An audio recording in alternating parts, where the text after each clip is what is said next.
GovDeals. GovDeals is an online auction platform where U.S. federal agencies, city police departments, and state governments sell off surplus property directly to the public. Most Americans have never heard of it because government agencies aren't exactly known for marketing themselves, and the site tends to live in the shadows of eBay and Facebook Marketplace. Here's how it works. Agencies list everything from seized vehicles to unclaimed mail carrier packages, and anyone with a free account can bid. You'll find real listings from the USPS Mail Recovery Center, which auctions off packages that were lost in the mail and never claimed. The profit comes from a simple gap. Government agencies need to clear inventory fast, so items often sell below retail value, and resellers flip them on other platforms for a markup. The risk is real too. You're often buying sight unseen in bulk lots, with no guarantee of contents or working condition. Surprisingly, some of these lots include brand new electronics still in factory packaging because they were simply undeliverable. The US government auctions its own surplus legally, but government auctions aren't the only place unclaimed property turns into profit. Storage Treasures. Storage Treasures is a licensed auction site where storage facilities sell off units after tenants stop paying rent and abandon their belongings. Most people only know this world from a cancelled reality show, not realizing the actual business still runs every single day. Facility owners are legally required to notify tenants before an auction, and once that window passes, the unit goes up for bid, sometimes in person, increasingly online. Buyers pay for the entire unit, sight unseen, then resell furniture, tools, and collectibles individually. The profit model is arbitrage. One flat price for a mystery box of items that, sold piece by piece, can add up to far more. The risk is significant. Many units are full of junk, and buyers are responsible for hauling everything out, often within 24 to 48 hours. A little-known fact: facilities are legally barred from keeping personal documents or ID cards found inside and must set those aside separately. Storage units get auctioned off legally every week. There's a similar auction world run entirely by the federal government itself. GSA Auctions. GSA Auctions is the U.S. General Services Administration's official platform for selling surplus federal property, from office furniture to heavy machinery and vehicles. It flies under the radar because most citizens assume government surplus sales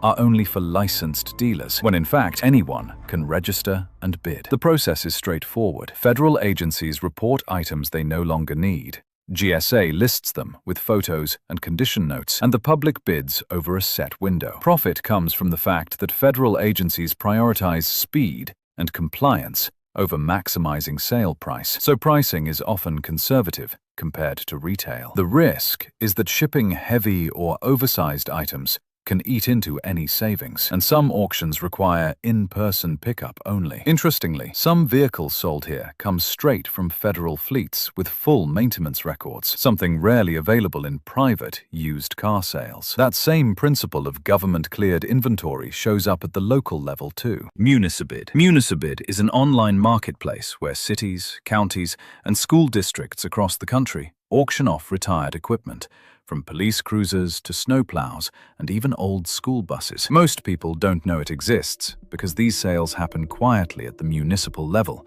without the marketing budget of a national brand. Local governments list items directly, set a minimum bid or reserve, and let residents and resellers compete for them. The profit logic is simple. Municipalities need to recover some value from aging equipment before it becomes a liability, and the buyer gets access to commercial-grade gear at a fraction of new cost. The risk is that equipment is sold as is, often with real wear from years of public service, and warranties simply don't exist. A surprising fact: some listings include forfeited property, meaning items seized through legal proceedings that municipalities are cleared to resell to the public. Copart and IAA. Copart and IAA are the two largest salvage vehicle auction companies in the United States, selling cars that insurance companies have written off after accidents, floods, or theft recovery. This world stays hidden from most drivers because insurance companies handle these sales quietly through licensed auction platforms rather than public lots. Here's how it works. Once an insurer settles a claim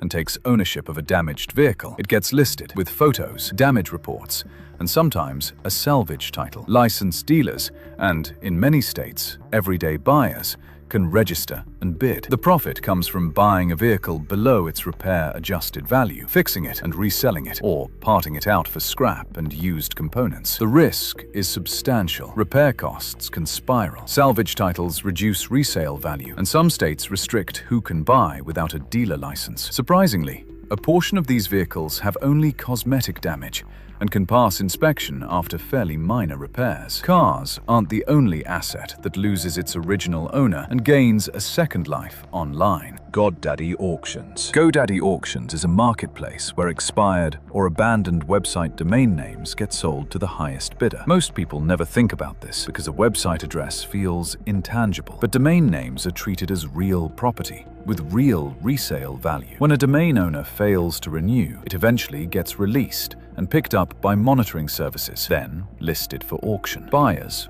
often called domain investors, target names that are short, brandable, or match popular keywords. The profit model rests on demand. A business launching a new brand may pay far more for a clean, memorable domain than an investor originally paid to acquire it. The risk is that most domains sold at auction have little to no resale demand, so profits usually go to those who understand branding and search trends. A surprising fact, some of the most valuable resold domains were originally letting their registration lapse by pure accident, not neglect. CardCash. CardCash is a marketplace where people sell unwanted gift cards for cash and where buyers purchase those same cards at a discount. This stays under the radar because most Americans just let unused gift cards sit in a drawer instead of realizing they hold tradable value. Sellers list a card's balance and receive an instant offer based on the retailer's demand, while buyers browse discounted cards from stores they already shop at. The profit for CardCash and similar resellers comes from the spread between what they pay a seller and what a buyer pays for the same card, similar to a currency exchange. For everyday buyers, the appeal is simple. Pay less than face value for cards to stores they were shopping at anyway. The risk mostly falls on sellers, who typically get a percentage below the card's full value, and on buyers, who should only purchase from reputable,